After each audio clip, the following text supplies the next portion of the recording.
Um bom dia a todos. É um prazer estar entre os irmãos aqui para a gente aprender um pouco mais da palavra de Deus, né? Que a gente possa crescer na sua graça e no seu amor. Essa semana aconteceu uma coisa bem interessante. Quando eu recebi o convite, né? Foi em cima da hora e eu recebi o convite para vir estar aqui falando da palavra de Deus. E lá onde eu estava trabalhando, aconteceu muitas coisas erradas e eu percebi que Satanás queria me desanimar. E aí, no momento dos trabalhos, eu falei assim, ó Satanás, ouça aí, querendo ou não, eu vou estar lá e vou abrir a palavra. E logo depois, aconteceu uma coisa que eu nem imaginava. A empresa já estava se programando para me mandar embora. E eu, sem saber disso, no dia anterior, um colega falou, olha, meu cunhado está precisando de um pedreiro. Entra aí para a gente ver.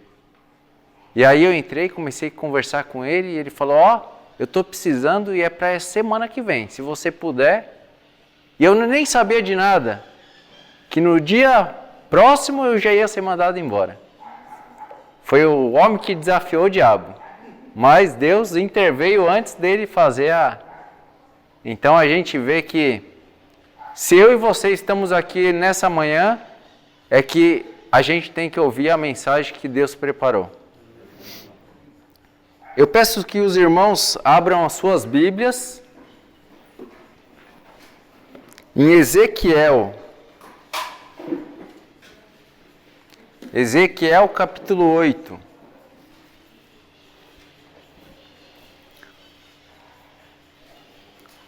O que a mensagem de Ezequiel 8 e 9 tem relação com o remanescente? Aqui na visão de Ezequiel, acontece 7 anos antes e 15 anos após ali Babilônia, ele levar o povo cativo. Então, foi um período meio conturbado para o povo de Judá. E a gente vai começar a compreender o que esse evento, essa visão de Ezequiel, tem a ver com o povo remanescente. Diz assim o verso 1. Sucedeu, pois, no 6º ano, no mês 6º, no 5º dia do mês, estando eu assentado na minha casa, e os anciãos de Judá assentados diante de mim, que ali a mão do Senhor Jeová caiu sobre mim. E olhei, e eis que uma semelhança, como a aparência de fogo, desde a aparência dos seus lombos, e daí para baixo era fogo, e dos seus lombos para cima, como aspecto de um resplendor, como cor de âmbar. E estendeu a forma de uma mão, e me tomou pelos cabelos da minha cabeça. E o Espírito me levantou entre o céu e a terra, e me trouxe a Jerusalém em visões de Deus, até a entrada da porta do pátio de dentro, que olha para o norte, onde estava colocada a imagem dos ciúmes, que provoca o ciúme de Deus. Vamos parar um pouquinho e analisar esse verso 3. O verso de 1 a 3. Então Ezequiel estava lá. Estava reunido com os anciões, os líderes ali da casa de Israel, do santuário. E o que acontece? A mensagem era urgente. Deus estava para derramar a sua ira sobre o povo de Israel. Então a gente vê que ele pega pelos cabelos. É meio que assustador isso da parte de Deus. Pega o profeta de Deus pelos cabelos e eleva entre o céu e a terra. E fala, olha, vem aqui que eu tenho uma mensagem. uma mensagem da minha ira vindoura. O que a gente vê ali no verso 3?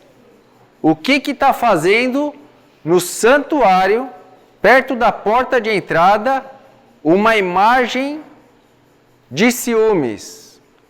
A imagem mais cultuada naquele tempo era de Baal, Astarote.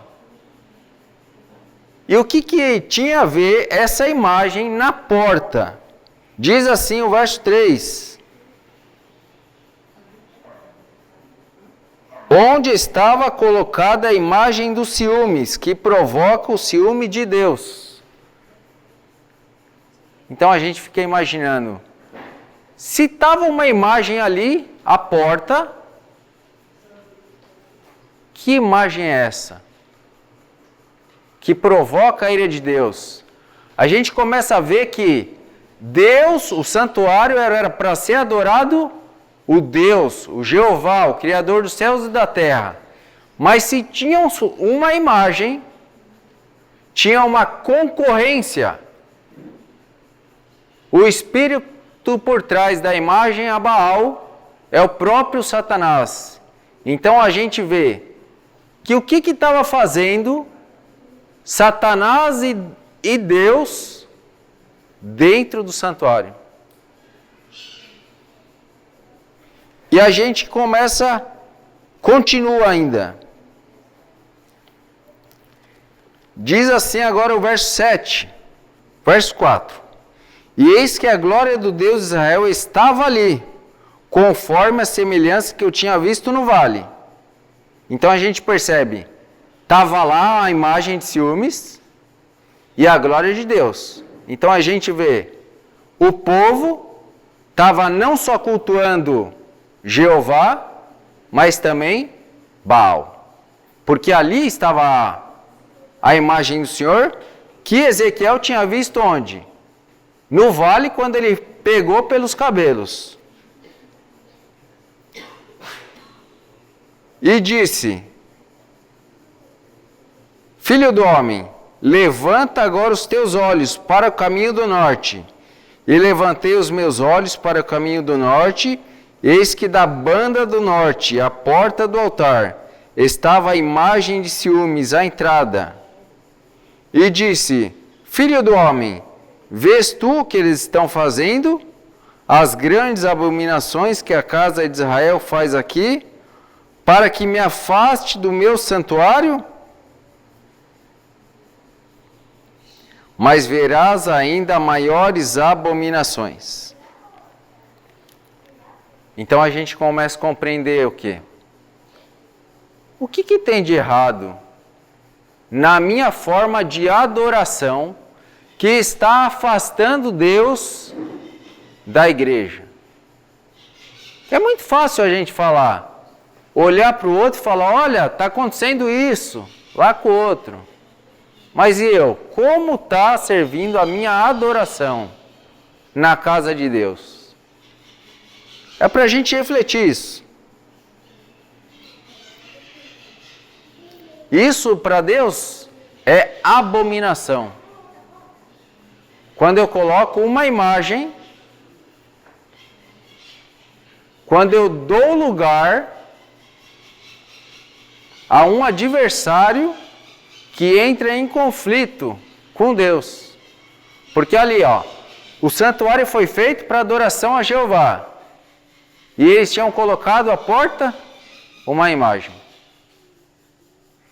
Trazendo para os nossos dias. O que eu estou levando para a casa de Deus, que está sendo um Deus que vai contra o Deus que eu falo que eu sigo.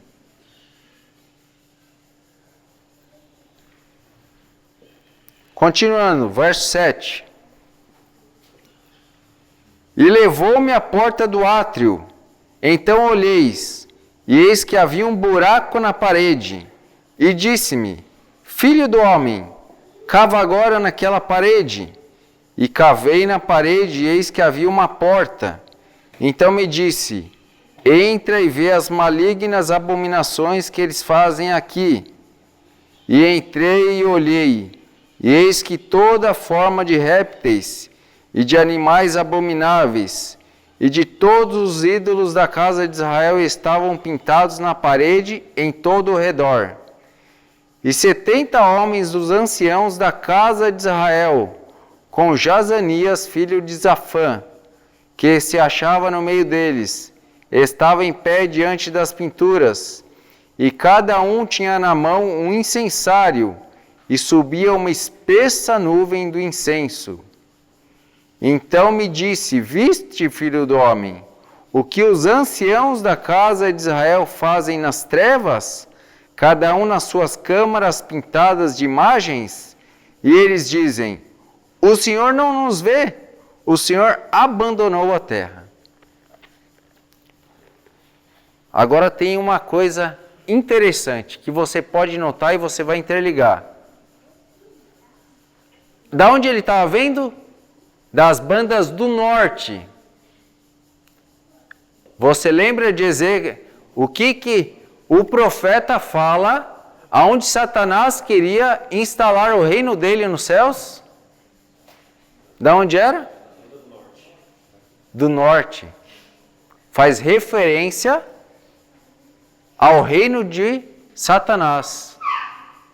Ou seja, reino de Satanás, que o povo, e aqui fala os anciãos. Que anciãos?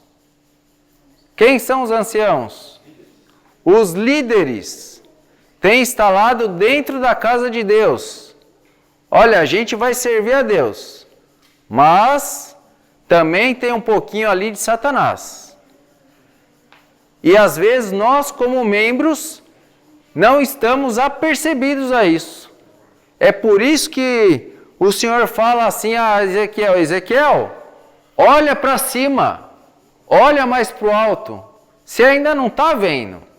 Você não está vendo o que está acontecendo. E ele vê o quê? Vê um buraco na parede. Quando os líderes começam a fazer coisas que vai contra a consciência, eles deixam rastros. E são essas brechas que Ezequiel vê. Ele tinha deixado apenas a brecha.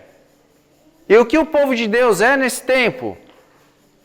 Reparador de brechas. Então ele começa a ver. E por quê? Um buraco e depois uma porta atrás. Ele faz no escondido.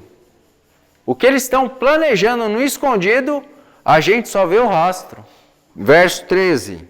E disse-me: tornarás a ver ainda maiores abominações do que esta, que estes fazem.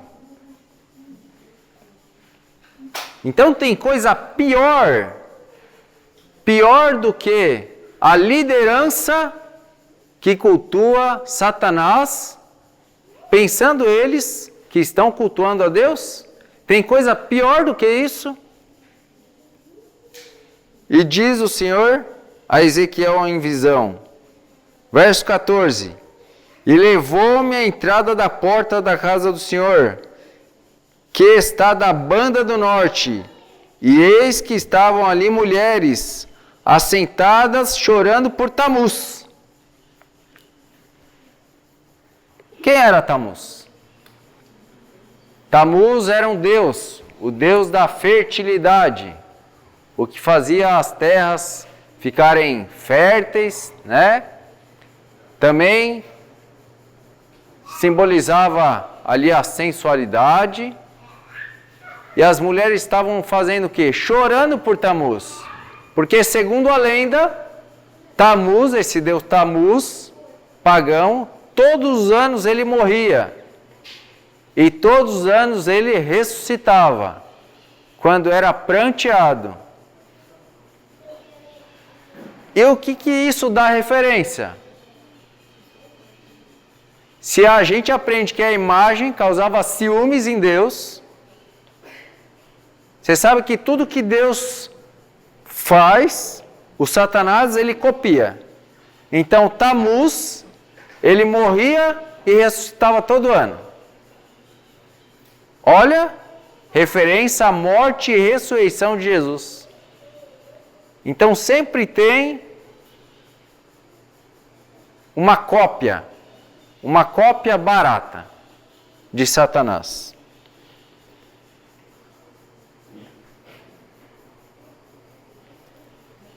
Mas a gente ainda aprende mais uma coisa. Por que as mulheres estavam chorando?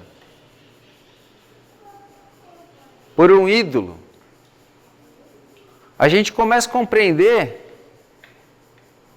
Vamos para Gênesis 2,18.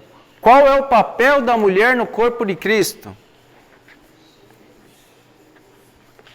Gênesis 2, marca aí Ezequiel, e vamos lá para Gênesis 2. Sabendo que o corpo de Cristo é a igreja, o que diz a sua Bíblia aí? Aquele que puder ler. Gênesis 2,18. E o Senhor Deus disse: não é bom que o homem esteja sozinho. Eu farei uma ajudadora adequada para ele. Então ele faz o que, o Senhor? Farei uma ajudadora. Não vamos generalizar aqui. Deus usa mulheres? Usa. Ana, né? Ellen White, várias mulheres ele tem usado na Bíblia. Mas a mulher, ela tem roubado do homem algumas posições que a Bíblia não enfatiza isso. Que não é certo de acordo com a Bíblia. Já tem pastoras, anciãs. Isso não é de acordo com as Escrituras. E a gente começa a ver que a mulher começou a perder o foco. Mas por quê? Por causa da abominação anterior. Se tem alguma coisa errada no meio do povo de Deus, e os líderes, eles não estão acompanhando no espírito de profecia e na Bíblia, o povo começa a se corromper.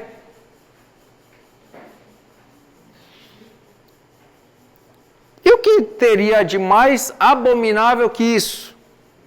Seria que teria alguma coisa mais abominável que isso?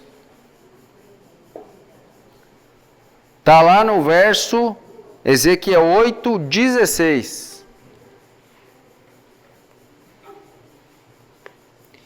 E levou-me para o átrio interior da casa do Senhor. E eis que estavam à entrada do templo do Senhor, entre o pórtico e o altar, cerca de 25 homens, de costas para o templo do Senhor e com o rosto para o oriente. E eles adoravam o sol, virados para o oriente. Então me disse: viste, filho do homem, há coisa mais leviana para a casa de Judá do que essas abominações que fazem aqui? Havendo enchido a terra de violência, tornam a irritar-me, e eles a chegar o ramo ao seu nariz. Ou seja, eles sabiam qual era o correto? A forma de adoração correta na casa de Deus? Sabiam. E porque eles estavam prostrados, voltados para o sol, adorando o sol. E a gente começa a perceber uma coisa. Todo aquele que conhece a verdade, mas não as põe em prática, comete iniquidade. E vem outro verso à mente. Quando Cristo voltar, Ele vai falar: apartai-vos de mim, vós que praticais iniquidade. Mas espera um pouco. Eu nunca fiz nada de errado.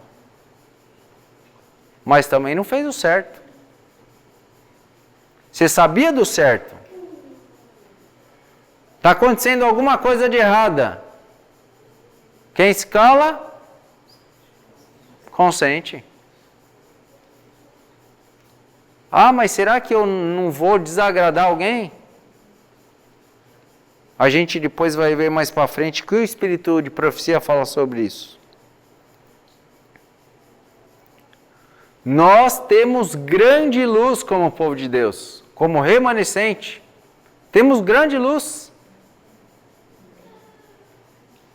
Quais são as grandes luzes que nós temos hoje? Vestuário, música, o que mais? Me ajudem. Alimentação, terceira mensagem angélica, o braço direito da terceira mensagem angélica. E o que tem sido pregado? Tem amenizado a mensagem. Será que é para a gente amenizar a mensagem? Quem já leu o que Ellen White recebeu de Deus em visão, falou assim para Ellen White certa vez: se você recebe uma mensagem e você não passa de acordo com o que você recebeu, você será punida por isso. Então, se você recebe uma mensagem de Deus, meu irmão, e você fala, ó, vamos dar uma amenizada aqui, para o povo não se sentir chateado. Quem é que vai perder é você mesmo. Porque até o pouco que você tem, lhe será tirado.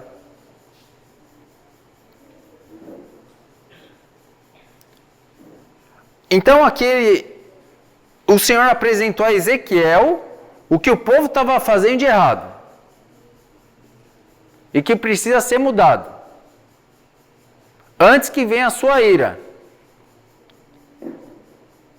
E agora no capítulo 9, ele vai apresentar a ira dele. Sobre quem cairá a ira dele? Ezequiel capítulo 9. Verso de 1 a 4. Olha o que diz. Então me gritou aos ouvidos com grande voz, dizendo... Espera um pouco. Quando a gente começa a ler isso, a gente se lembra de quê? Com grande voz. O alto clamor. O anjo tinha a necessidade de apresentar ao mundo uma mensagem de advertência. E ele precisava fazer isso com grande voz. Fazei chegar os intendentes da cidade, cada um com suas armas destruidoras na mão. E eis que viam 6 homens, a caminho da porta alta, que olha para o norte, cada um com suas armas destruidoras na mão, e entre eles um homem vestido de linho, e com um tinteiro de escrivão à sua cinta, e entraram e se puseram junto ao altar de bronze.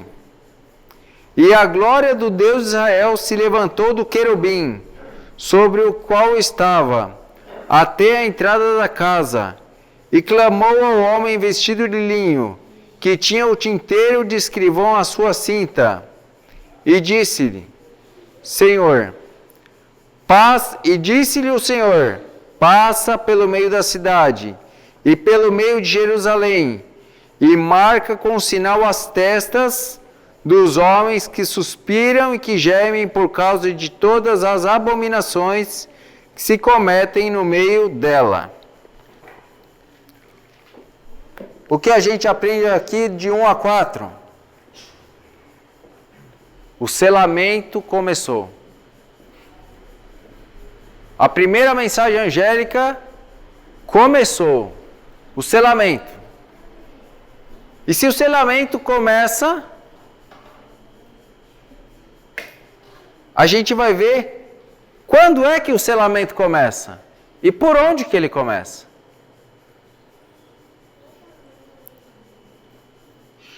Mateus 23, 13. Mateus 23, 13. Olha o que estão fazendo em época de selamento. Olha o que estão fazendo os anciãos. Mas ai de vós, escribas e fariseus, hipócritas, pois que fechais aos homens o reino dos céus, e nem vós entrais, e nem deixais aqueles que querem entrar. Então a gente começa a perceber, olha o que tem de errado. Eles não deixam entrar, eles não entram e também não deixam entrar. E o que essa mensagem traz para nós, de 1 a 4?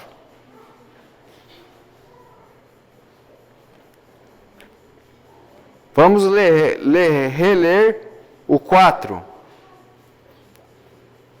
E disse-lhe o Senhor: passa pelo meio da cidade, pelo meio de Jerusalém, e marca com sinal as testas dos homens que suspiram e que gemem por causa de todas as abominações que se cometem no meio dela.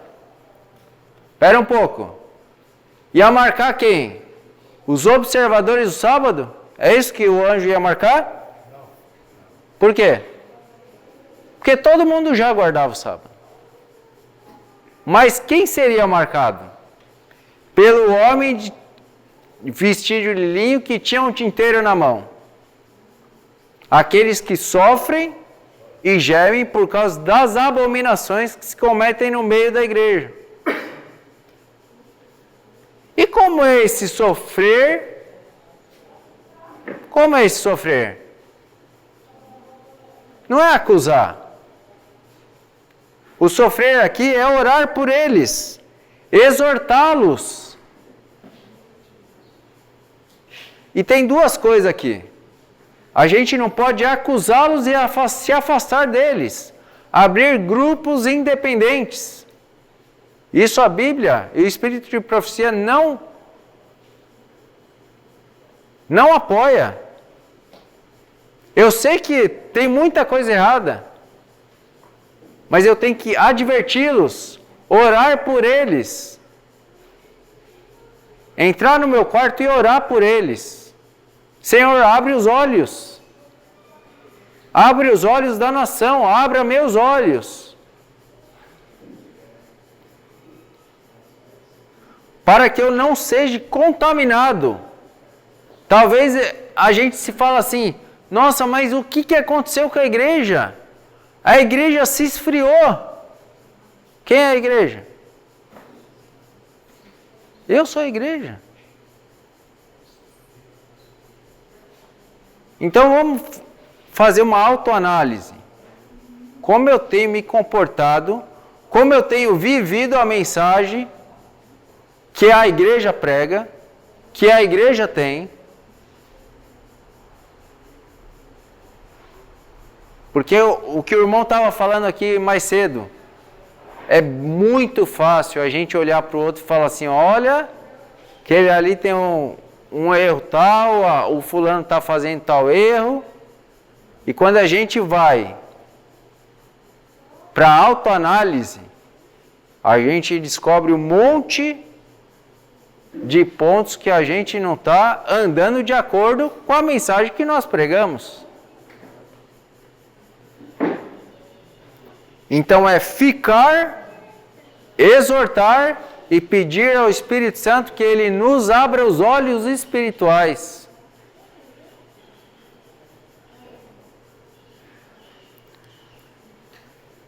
Ezequiel 9, de 4 a 6.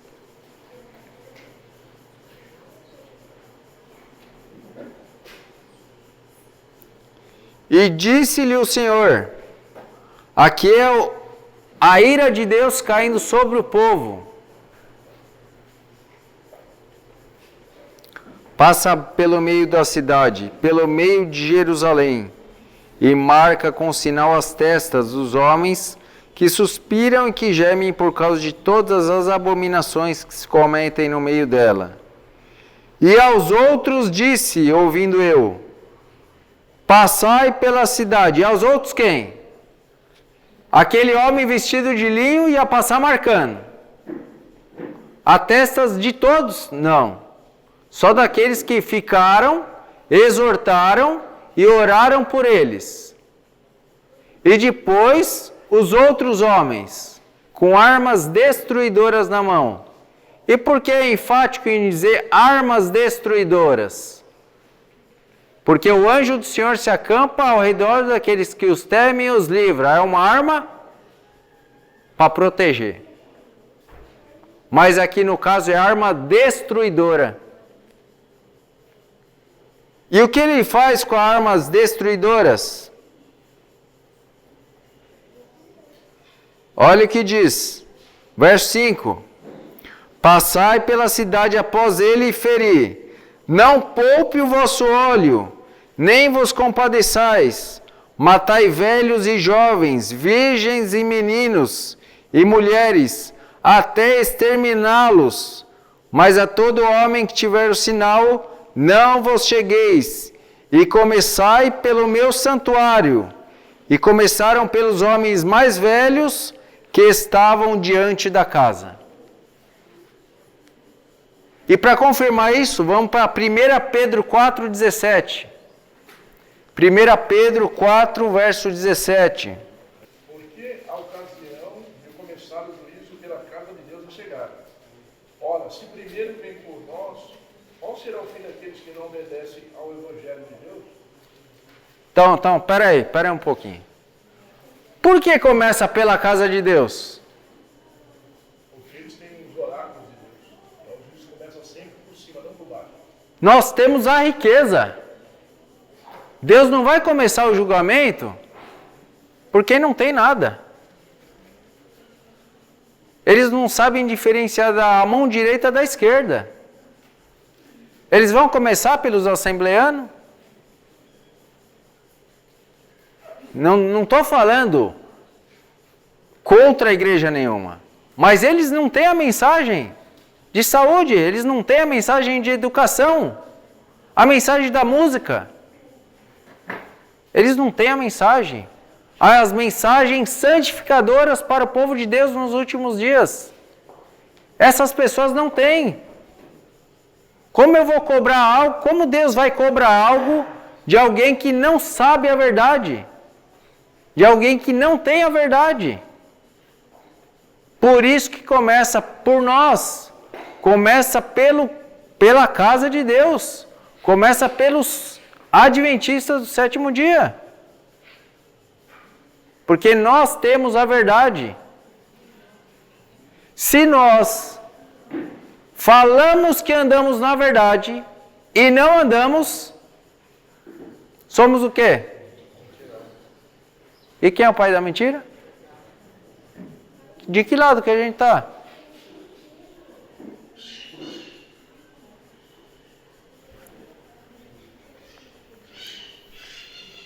Então a gente compreende o quê? Que a porta da graça, se o juízo de Deus vai começar a cair, primeiro para quem tem luz, a porta da graça se fecha em uma ocasião só? Em um movimento só se fecha para o mundo todo? Não. A porta da graça se fecha primeiro para nós.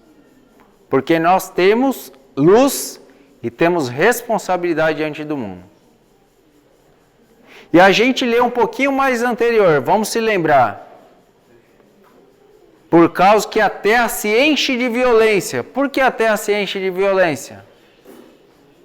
Eu não estou alertando eles. Eu não estou fazendo o meu papel. O papel que eu deveria fazer é alertá-los de coisas erradas que eles estão fazendo. Mas eu não estou vivendo a mensagem. Por isso que eles não ficam alertas.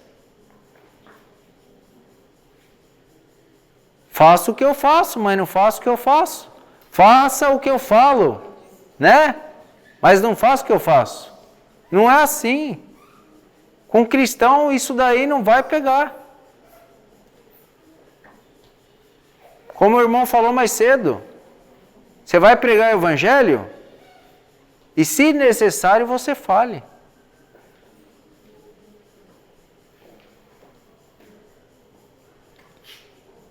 E Ezequiel 9, 8 e 9.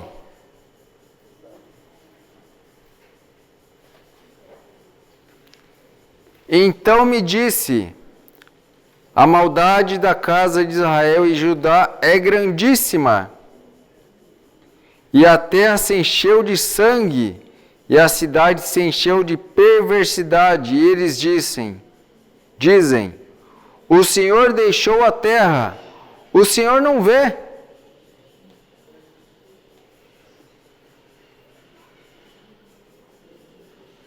A gente está fazendo essas coisinhas aí, mas Deus não está vendo.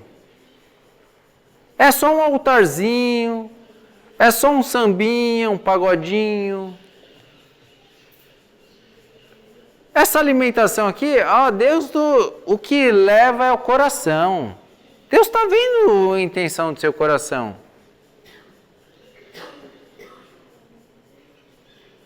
Mas aquele costume ali é um pouco mundano. Mas isso pode. Os tempos mudaram, irmão.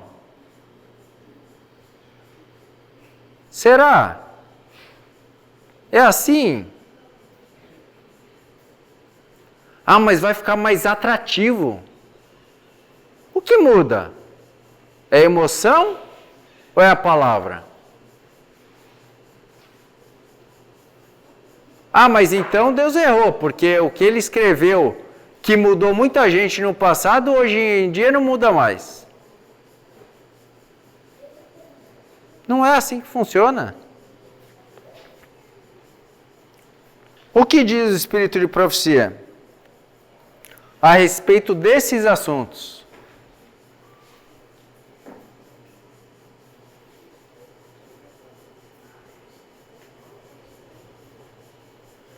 Jesus está prestes a deixar o propiciatório do santuário celestial, a fim de vestir vestes de vingança e derramar sua ira em juízo sobre aqueles que não correspondem à luz que Deus lhe deu, visto como se não tem executado logo o juízo sobre a má obra. Por isso o coração dos filhos dos homens está inteiramente disposto para praticar o mal, em vez de se enternecerem pela paciência e longanimidade que o Senhor tem exercido sobre com eles. Vamos começar de novo. Em vez de reconhecerem a paciência e longanimidade que o Senhor tem exercido para com eles, os que não temem a Deus nem amam a verdade, fortalecem o coração no mau caminho. Mas eu sou de Jesus. Mas se eu tenho uma verdade e não vivo, olha o que o Espírito de Profecia diz. Que eu não temo a Deus e não o amo. Há, porém, limites até para a bondade e o amor de Deus. E muitos estão ultrapassando tais limites. Não se vê mais pregação de profecia.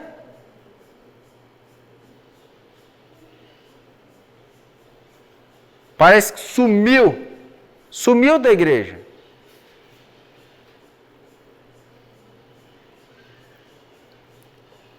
Olha, eu fiquei muito triste. Eu fui numa semana de oração de profecia. E tudo que foi falado naquela semana de oração de profecia é como se a pessoa estivesse só lendo superficial. Foi triste isso. Porque se a gente não mergulha, a gente não descobre tesouros no fundo do oceano. Os tesouros não ficam boiando. A gente precisa buscar. Buscar e me achareis, quando buscares de todo o vosso coração. E aí a gente lê a profecia superficialmente, ainda transmite isso, e não dá nem explicação. Deus tem olhado para nós, tem falado que o que está acontecendo com o meu povo? O povo da Bíblia foi citado aqui de manhã. É que o povo da Bíblia tem se tornado o povo da música.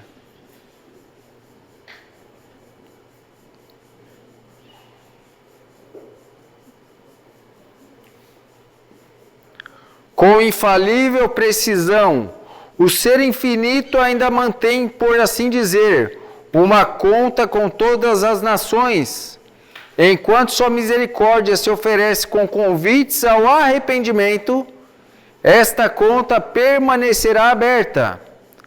Quando, porém, os algarismos atingem um certo total que Deus fixou, começa o ministério de sua ira.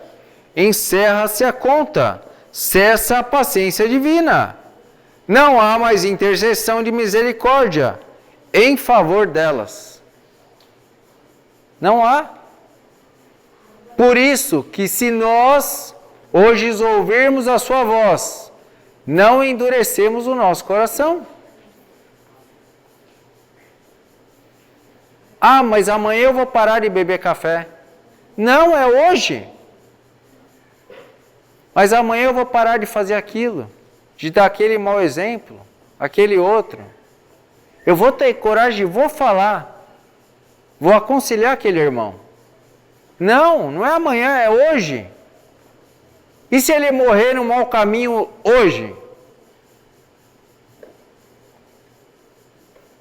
A terra está suja, imunda. Culpa de quem que é? De Deus? Eu tenho a mensagem dele. A culpa é minha. Mas será que o profeta Ezequiel escreveu capítulo 8 e 9 falando para os últimos dias, para o remanescente, será? Olha o que diz. O profeta, olhando através dos séculos, teve apresentado a sua visão a esse tempo. As nações da atualidade têm sido recipientes de misericórdias inéditas. As mais escolhidas bênçãos de Deus lhe foram dadas, mas o seu débito se acham registrados crescente orgulho, cobiça, idolatria, menosprezo de Deus e vil ingratidão. Estão a passos rápidos encerrando sua conta com Deus. Meu irmão e minha irmã, se a gente não fizer uma autoanálise o mais rápido possível, se apegar à mensagem de fé, a mensagem verdadeira, a luz que nós temos, viver essa mensagem e exortar aqueles que estão indo contra a mensagem, olha o que diz, estão a passos rápidos encerrando sua conta com Deus. Todos nós temos uma conta. Ah, mas quando eu me batizei, eu pensei que eu ia ganhar muito dinheiro, eu ia ser bem sucedido, tudo ia dar certo para mim. Não, meu irmão. Desde quando foi estabelecido o grande conflito entre as forças de Deus e Satanás, cada um de nós escolhe um lado, todos os dias. E enquanto esse conflito não terminar, eu vou ser marcado, ou por uma, ou por outra marca. Eu que escolho. Com minhas atitudes. A salvação é pela fé. Mas o resultado da fé são atitudes. Que eu escolho hoje.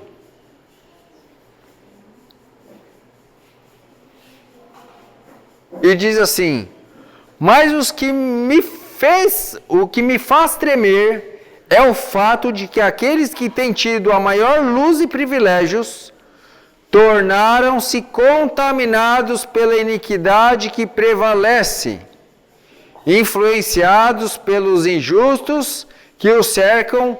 Muitos mesmos dos que professam a verdade se tornaram frios e são levados ao sabor das fortes correntes do mal. Um pregador uma vez falou assim: você quer competir com Satanás na cidade? Ah, tá certo, é para ir para o campo, mas você não quer, né, ir para o campo. Então você permanece com sua família na cidade e quer concorrer com Satanás, que tem mais de 6.000 anos de experiência em destruir almas. Olha o que o espírito de profecia diz. Quem vai ganhar? Quem vai perder? A mensagem do campo é uma mensagem atual. Mas é lógico, muitos dos anciãos não estão pregando isso. Porque hoje em dia não é favorável ir para o campo. Não é favorável. Para a instituição não é favorável. Influenciado pelos injustos que o cercam, muitos mesmos que professam a verdade se tornaram frios e são levados ao sabor das fortes correntes do mal. O Senhor não nos vê.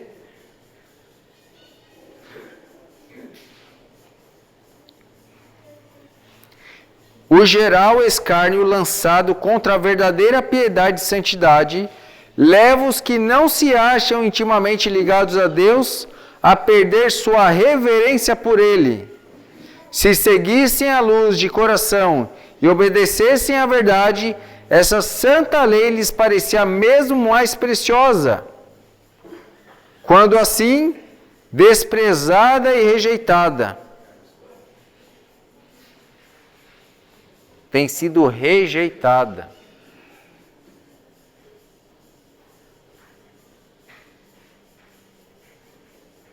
Mas uma fé sem obras é morta.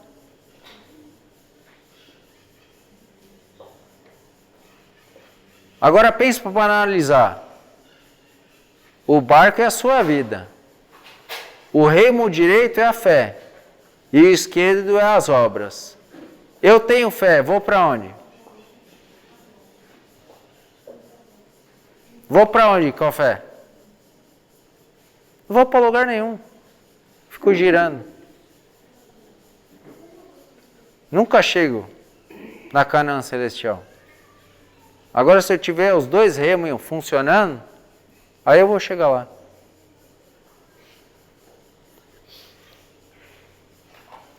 A crise aproxima-se rapidamente. Quando é vindo o tempo da visitação de Deus, quanto lhe repugni castigar, não obstante castigará, e isto presto. Aqueles que andam na luz verão sinais do perigo que se aproxima, mas não deverão sentar-se em silenciosa e despreocupada expectativa de ruína, conformando-se com a crença de que Deus abrigará seu povo no dia da visitação. Ah, não. Foi comentado aqui mais cedo. O meu irmão está fazendo? Eu sou o aguardador do meu irmão. O problema é dele. Não é bem assim, não. Ah, Deus vai me guardar. O meu irmão não precisa ser advertido. Não.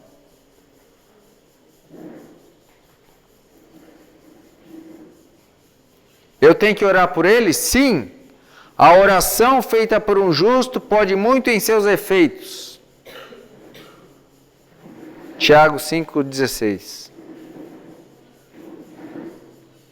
As fervorosas orações destes poucos fiéis não serão de balde. Quando vier o Senhor para exercer vingança, virá também como protetor de todos os que conservam pureza de fé e se guardaram incontaminados do mundo. É nesta ocasião que Deus prometeu vingar seus escolhidos, os que clamam dia e noite.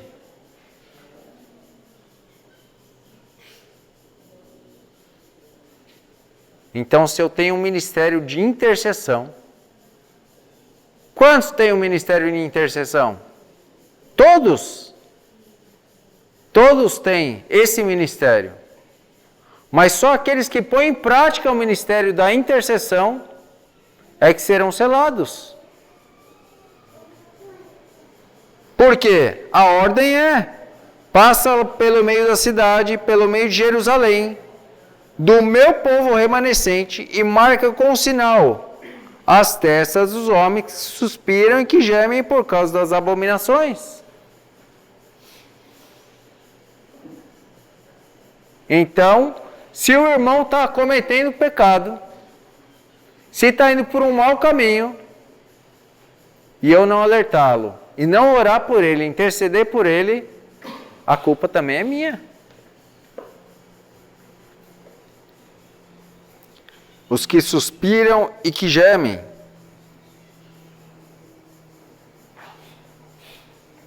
Ao tempo em que sua ira se manifestar em juízos, esses humildes e devotados seguidores de Cristo se distinguirão do resto do mundo pela angústia de sua alma, a qual se exprime em lamentos, prantos, reprovações e advertências. Para quem é essa mensagem que eu estou lendo aqui? Para quem que é? Para o povo adventista. Mas aqui fala do remanescente. Espera um pouco. Então não são os 20 milhões de adventistas? É o remanescente. Então dentro desse povo ainda tem o remanescente. O remanescente do remanescente. A classe que não se entristece por seu próprio declínio espiritual, nem chora sobre os pecados dos outros, será deixada sem o selo de Deus. Ah, mas o selo de Deus é o sábado. Eu li lá em Apocalipse. É o sábado também. Mas para quem é o selo de Deus? O sábado é selo para quem? Para o mundo. Porque eles não conhecem a mensagem. Mas para quem tem a mensagem, tem a luz, o selo não é mais o sábado. Porque os judeus guardavam o sábado. E nem todos foram selados. Então a gente começa a compreender outras verdades. Ah, eu estou guardando sábado, vou ser salvo. Se o mundo guardar o sábado, ele vai ser salvo. Porque ele não tem essa mensagem. Mas eu que já guardo o sábado e tenho a mensagem, diz que a classe que não se entristece por seu próprio declínio espiritual, nem chora sobre o pecado dos outros, será deixada sem o selo de Deus.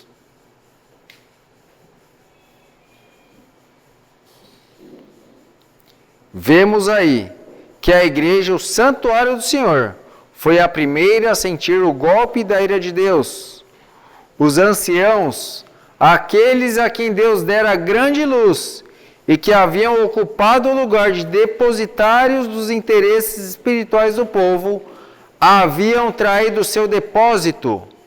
Colocaram-se no ponto de vista que não precisamos esperar milhares e assinaladas manifestações do poder de Deus, como nos dias da antiguidade. Os tempos mudaram. Estas palavras fortaleceram-lhes a incredulidade e dizem: o Senhor não fará bem nem mal. Ele é grande em misericórdia. O seu amor é para sempre. A gente vai cantar, pois infinita graça. A graça é infinita? Segundo o texto aqui, não. A graça também acaba. Que nós possamos nos colocar nas mãos de Deus, para que Ele abra nossos olhos espirituais.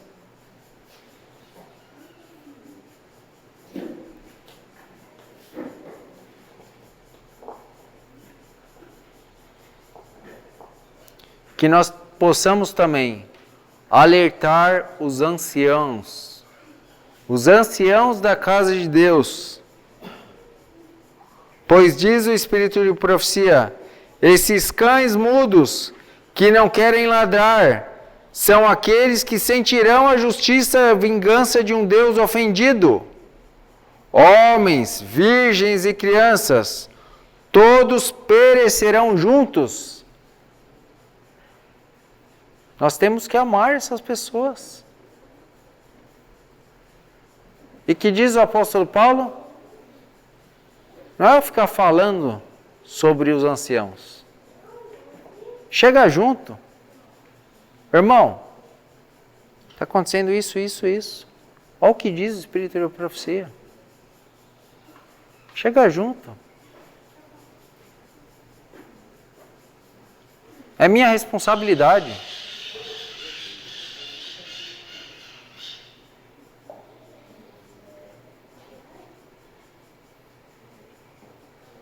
E por que crianças? Por que velhos? Crianças, jovens? O que isso tem a ver? Por que Deus ia exterminá-los a todos? Como um ditado que diz, quando os cachorrinhos latem, é porque os cachorrão já latiram. Então, se eu for uma má testemunha do reino de Deus, os meus filhos serão também. É por isso que ele ia exterminar a todos. Que nós possamos fazer uma autoanálise da nossa condição espiritual no tempo de selamento. E que nós possamos pedir a Deus que Ele transforme o nosso coração para que nós vivamos a mensagem que nos foi dada e a luz que nós temos. Esse é o meu desejo e a minha oração. Amém.